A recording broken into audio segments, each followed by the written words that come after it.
Hey, happy 4th of July. It's Keri here from Rude Girl Coffee, and today I wanted to sit down and share my thoughts with you of what it's like to be a coffee cart operator from someone who's been in the coffee industry for 10 plus years. Being a coffee cart owner operator has been really awesome and exciting. I've been roasting coffee for the past 7 years. I've also worked as a barista and shift supervisor, so I had my barista experience. Then I got into roasting, and now I'm back into basically going out to the public and serving folks. We got our cart licensed back in early June, so it's been about a month since we got licensed. We are a mobile food unit, a class 3 mobile food unit, which means that we're required to have certain things on our cart. Now, my licensing could be completely different from how you're licensed depending on where you live and what county you are. So it's always good to check with your local health department. I will have to say, overall, I have an amazing staff. They crush it and they're very knowledgeable. They output a lot of great drinks. They are great with customer service, interacting, talking with people, just having a genuine great time. And my thing with my staff is that I always ask for feedback. I ask them, how can we improve? Because there's going to be things that I'm still working on, I'm still trying to fix. And we're a month in, right? It's a month in, we're brand new to this. Nobody really knows us. But it's always good to build on that feedback from employees. And so that is really something I cherish, and I listen and I try to do things better. Let's talk about the chaos. So the chaos is organization. I'm not good with organization. I work on it. I try to do my best. For those who don't know, I actually have ADHD. Organization, execution, those are things that I actually struggle with. And especially being someone who's been a solo owner, operator that is delegating and trying to delegate to multiple people, that's also been a struggle. And I've been working on that too. So delegation and execution is really something that I'm working on. What I have found was that I was putting things in multiple totes and bringing I'm going to exaggerate this number, but seriously, we were bringing over 10 or 15 totes worth of stuff. And it was too much. And especially for me, I'm the one who's offloading everything. And then I have my staff come later, set up, we serve. And then at the end of the day, my staff helps me break down. Then I still have to load my stuff into my pickup truck, drive it over to where we store our coffee cart, and offload it. So even though throughout whatever market we're doing or whatever private event we're doing, I'm still working after hours. I know that I have to have a system in place that I can organize things. Feedback that I got from my employees is just getting a container, labeling it. Really simple, right? It's definitely a simple thing. I've also reached out to other coffee cart operators to ask them, hey guys, when you go out and actually do your events, whether it's public or private, what is the best way to be optimal when it comes to organizing, just kind of condense everything and get it organized to bring to your events. One thing that one owner said is that they actually got one of the rolling toolboxes. I'll post a photo here to show you what I'm talking about. But basically, it's a toolbox with different size totes that you put on. It has wheels and a handle.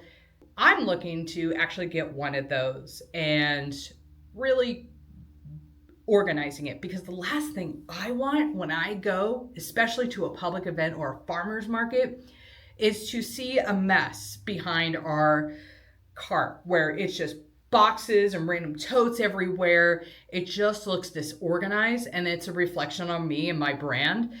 And I don't like that. I don't like to show a mess to the public. Now, I can be a mess at my house, but I ain't going to be a mess when I'm trying to make money. You know what I mean? And that's my take on it. Delegation, let's dive into that. Delegation is huge. I am so used to having everything in my brain. just doing things the way that I want to do.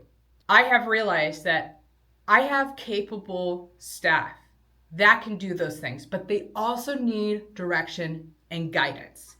That is huge. They need direction, they need guidance, they need to have the know-how. And for me, I have to take steps to sit down and actually write these things out. And that's something I've been working on because my staff is like, hey, we want to be able to get to a point where we could go to events and you don't need us there. And that's what I want. I trust my staff, but I, as a leader, have to give those tools, those information to my employees so they can do their job, and do it the way that is up to the Rude Girl Coffee standard. What I'm doing is actually writing out like what to do when they load their stuff, how much product that they need. We actually have a little calculator through flash quotes that allow us to calculate how much product we need to bring. For the public events, that's kind of subjective, but basically I know after doing a few public events how much product we need. I have to get that information to the employees. I also have to give step-by-step on how to set up the cart, how to set up the plumbing. Everything should be staged. What's the flow going to be? And all that incorporated into a document.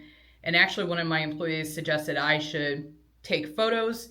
So it's a step-by-step with visual, which is definitely great because I'm a visual learner as well. 100% agreed with that. So those are a couple of things that I'm working on. But what's working well for Rude Girl Coffee? The brand. The brand is working excellent. It is eye-catching. The colors are eye-catching. I mean, you guys seen the logo. Rude Girl Coffee. We have pink, we have teal, we have black, we have white. Ska themed, very simple. And to be honest, a lot of people don't know about Ska. They just think we're like one of those Karen restaurants where we're purposely rude at you, which is absolutely not the case whatsoever. We're actually really nice. We're just rude about bad coffee. That is the line, that is the tagline I go with, and people eat it up. They love it so well. The quality of the coffee, because we roast in-house and our sister brand is roasted by Mom, I'm actually the one who's roasting the coffee. And I think that's a really unique proposition that we have compared to a lot of coffee cart owner operators in our area, is that we're not sourcing from outside coffee vendors.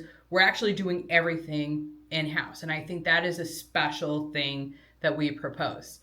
And our branding, again, we are fun, we are energetic, we're all the things. I think a lot of coffee cart brands play it safe with the neutral, minimalistic vibe, and that's cool. Like, I get that because you want to have your branding in a way that is soft, gentle, approachable, getting some bookings with that. And I have the utmost respect for a lot of coffee cart operators because it is a lot of work in the background and they've been at it for many, many years. And they've done a lot of grunt work and they've improved over time. And, my hat's off to them because we're, at the end of the day, we are all in this coffee industry. No matter if we are a coffee cart operator, no matter if we are a roaster, we are a community, we are tight-knit. And I think the most common thing that you'll find in the coffee community is that we all want to make a great cup of coffee. We want to serve it to you and we want you to enjoy it and have it be memorable. That's what we all try to succeed. And we want to make the event memorable, exciting, impressionable. That's really what we're all aiming for in that regard. When I look at Rude Girl, it is fun, it is energetic, and it is exciting. We are different than any other coffee cart brand in our area. We are not playing it safe. We're being loud, I'm being authentic, and just having that great energetic vibe. And I think that's what Rude Girl really stands out from a brand perspective. And people absolutely love it. And finally, it comes to quality at the end of the day. Serving quality beans, having baristas that know what they're doing, dialing in their grind for the espresso, making sure that the shots are pulling correctly. My staff is actually really good about that. They do a calibration before we serve anybody to make sure our shots are pulling within the 25, 30 seconds. We got the grind right, all the things. We get nothing but compliments. I will tell you that some of the farmers markets and some of the pride events or like public events, really, honestly, we've had people come back for another cup of coffee. So for instance, we were at the Pride Parade, right? And I had this gentleman come up. He ordered a lavender latte. We made the latte. He goes, right? And he comes back. And I'm like, I'm concerned. I'm like, hey, welcome back. Is everything okay? And he goes, oh, no, everything's okay. It's just my partner took a sip of my lavender latte and then he ended up drinking the rest. I'm here to get myself another one. I was like, oh, well, yes, I'd be more than happy to make you another one. And he's like, please, let me pay you. And I said, okay, I mean, sure, yeah, please pay me. I gotta be good at that because I'm such an empathetic person. I comp people's drink when I shouldn't comp people's drink. I'll be honest with you about that. So when people think that I'm about to comp their drink, they're like, no, I will pay. I don't know if it's this look that I have or something, but so we had that and that gentleman paid. I also had this one gentleman at a farmer's market who came up and it happens to be the same exact drink. It happens to be a lavender latte. He comes up, he orders it, we make it, he grabs it, he takes off. He didn't bring a lid with him, and this is important. He goes to one of the farm's produce stands, and he's looking around, he's like looking at some fresh produce that he wants to get, and somebody sneezed into his latte. And he was like, dude, what the heck? You sneezed in my latte. And the guy's like, and just walks off.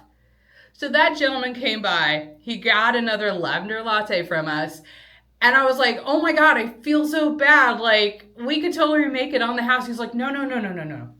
I will pay for it. And he ends up paying for it. Such a sweet gentleman. So to wrap this video up, I just wanted to say I will say it's been chaotic, but as we're doing more events, as we're getting into the flow of things, as someone who is the owner, a leader, a follower, I am taking these steps. Organization, delegation, documentation, with all those things, once they are built into that foundation, we're going to grow.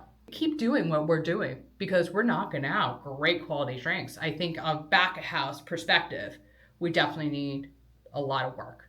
Thanks for joining me on this video. I know it was a long video and I had a lot to say, but if you would like some more insight and learn more about what it's like to be a coffee cart operator from someone who has 10 years plus experience in the coffee industry, please make sure you get a follow, like this video, even drop a comment on anything you want me to talk about in future videos.